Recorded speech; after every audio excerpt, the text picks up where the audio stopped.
jàmm ci seen émission Parlons-en tey nag ñu daal di dugg ba biir Mbour fas yéene fa waxtaanee ci lu jëm ci wàllum parti de l'unité et du rassemblement ñu gën koo xam ci PUR ñuy dalal Ibrahima Ngom ñu bàyyi la nga nuyu. soxna Binta ñu ngi lay nuyu bu baax di la ziar di kontaan ci interview bu baax. Ibrahima liggéeyu PUR ci foofalee ca Mbour ana fan la toll. tolluwaayu parti PUR ci Mbour bon mën nañu wax ci département bi aussi jaarale ci commune bi parce que parti PUR def na ay activités yu bari ginnaaw bu ñu jàllee les élections législatives 2017 jàll élection présidentielle 2019 amaate yeneen taxawaay yi nga xam ne ni parti PUR bu département bi en même temps bu commune bi organisé na ko delloo ci la ñu mën a jàpp ci ay fête bi nga xam ne ni moom la ñu jagleel journée internationale de la femme parti PUR célébré na ko 2 ans ci biir département de Mbour en plus def nañ ay don de sang def nañ ay dépistage ci biir département de Mbour mais particulièrement commune de Mbour tout récemment def na benn don de sang bu am solo ci PUR ba centre de santé bu Mbour bi nga xam ne ni ñoo yebaloon gars yi ñëw dañu mujjee ni arrêté leen fu mu toll nii li ñu soxloon ci ay poche am nañ ko te nit ñi taxaw pour maye sang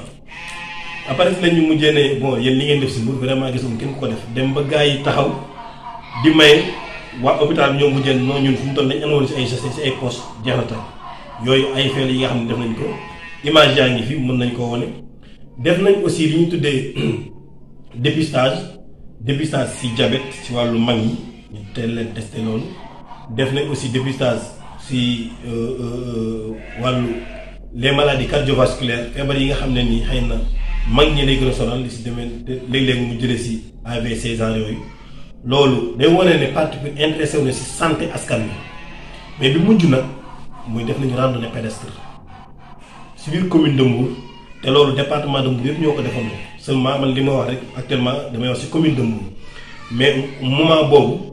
les 13 communes yi nga xam ne nii PUR est présent dans le département ñëpp defoon nañu randonnée boobu ci même jour bi sauf 3 communes ndax Mbour département de Mbour est composé de 16 communes ok kon donc ci wàllu réalisation yooyu yëpp def nañ ko bu weesoo ñaari élection yi ma la wax vraiment Mbour dellu ci ginnaaw ci wàllu PUR taxaw nañ ci moo tax fu mu toll nii PUR moom kenn du ko lam-laamee biir Mbour. kon su ma déggee ni ngay waxee kon PUR yàgg naa def ay activités maanaam yàgg naa organiser lu ni mel ci géewu politique bi. élection locale dafa mujjee amaat beneen envergure mais au début parti PUR pare woon na pour dem élection moom kese. seulement nag affaire dafa changé parce que dañoo dem ba ci biir ñu mujjee am coalition bon comme coalition nag moom sa li nga préparé woon li nga programme woon yëpp day mujjee changé waat day mujjee chamboulé waat parce que coalition daa am ñoo ko bokkal. bon mën nga am sa candidat mën nga am sa liste mais boo demee en coalition il faut nga ngeen am beneen liste boobu dootu mat sa tur bopp mais daa am tur ñeneen ñooy demee bon loolu moo tax nag liggéey bi xaw a tegwaat ci suuf pour l'instant il faut ñu xool les membres de la coalition les partis yi nga xam ne ñoo ko sekk ñu bokk ak ñoom liggéey bi bon loolu lañ jàpp ne xëy na moo tax liggéey PUR xaw a tege ndax pour l'instant fi ñu toll thème bi war nañ am benn daje bi nga xam ne nii ça va rassembler tous les leaders de parti wala tous les responsables de section communale de chaque parti wala la fédération les responsables de la fédération de chaque parti ñooñu bu ñu ñëwee ñu daje ñu toog ñu waxtaan yan conditions dañuy demee ci élection yi ci liste départementale bi ak liste communale bi bon pour l'instant ci Mbour loolu lañ nekk di def nii. PUR ak Pastef élection yi passé jàll nañ dem nañ élection législative am nañ résultat PUR législative moom kese. Cavalier seul la demee am na 3 députés Pastef demoon na am na benn député présidentielle bañ demee ñoo nekkoon 4e mais PUR dafa demoon Cavalier seul Pastef donte demoon na ak ay coalition mais il parvient à avoir la 3e place léegi ñooñu tey bu ñu demee ba dajale suñuy force kon yaakaar naa lu ñu bëgg ci Mbour war nañ ko mën a am. ana lan la ñu war a mën a xaarandi ci seen wàllub liggéey jëm ci parti PUR foofee ca Mbour. élection yi dañ ci am objectif yu précis. coalition bi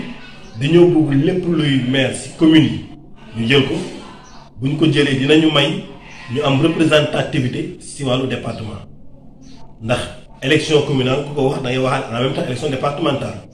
te communes yi boo leen gagné loolu moo leen may nga gagné département bi. ñu bàyyi la rek nga am loo ci dolli. la presse sénégalaise da nga leen di dégg bu ñuy wax ci yow muy coalition Yewwi Askan Wi dañuy tudd parti Pastef parti Taxawu Sénégal parti mais bu ñuy tudd parti plus sax tu as comme l'impression que bon dañuy koy tudd rek pour ñàkk pexe te ñoom ñoo la gën a xam ne bu dee représentativité pure am na représentativité ndax am na mouvement de soutien boo xam ne nii ku ne bëgg na ko am te ku mu soutenir partout dans le Sénégal tu seras représenté mais ñoom nag bon lu leen di gën a mooy ñu koy ignorer 11000 voix la ñu génnee ci Mbour ci élection yi passé ainsi de suite mais nag ñoom loolu moo leen di gën a ñu ignorer mais nag bu ko politiciens yi defoon grave mais la presse sénégalaise l'ensemble mais la majeure partie des presses su ñuy wax da ngay gis ne dañuy minimiser pur yenn yi xawma jalousie la kenn xam lu ñu koy tuddee mais loolu c'est pas tout c'est la médiocrité parce que y a des réalités yoo xam ne nii boo ko laalu day wane sa faiblesse tey nga wax parti boobu coalition bi nga wax les grands partis nga ne da ngaa ignorer pur au contraire dafay wane yow bi sa faiblesse day wane yow bi vraiment tu es un petit homme parce que noo mën a gisee lu mel ne fàng nii nga mën koo di continuer di wax leneen. noonu rek la ñuy daal di def bàyyi la nga tàggatoo ak internetu Ken Bëggul TV yi la doon suivre. di leen di jaajëfal di kontaan ci seen liggéey soxna Binta ñu ngi leen di jaajëfal yéen ñëpp. ñu ngi koy jaajëfal bu baax a baax moom Ibrahima Ngom di ndaw buy yëngu ci parti de l'unité et du rassemblement ñu gën ko xam ci PUR comme nañu ko defee woon ci PUR section Wakam ñu nag tey lañu ko daal di defee fii ci Mbour di leen jox dig daje ci bu yàggul dara ak seen beneen numéro parlons-en.